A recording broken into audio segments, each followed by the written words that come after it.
तो hello guys स्वागत करुचे मोर गोटे नुआ मिनी ब्लॉग रे। तो इटा मुई आम खेत आड़े धान मोर देखी आसे केनता होइछे धान बोलिक तो आगे चल देखुचे।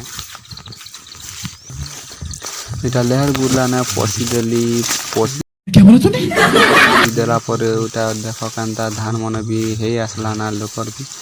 तो इटा हमर आई घर मने हो इटा सबकर आर आमर धान केनता हिचे पाचला ना केनता जे मुई भी नहीं देखबार ता बेले बहुत दिन हला आजी आछे धान बुनी सारला परे।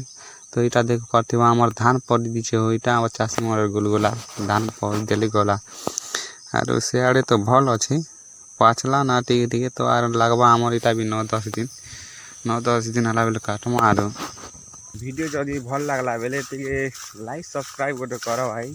आर नुआ नुआ वीडियो से बनौचे तो सपोर्ट टी कर। आर मिलमा नेक्स्ट ब्लॉग रे एंता भल भल ब्लॉग रे। तो आज लगे जय माता समले।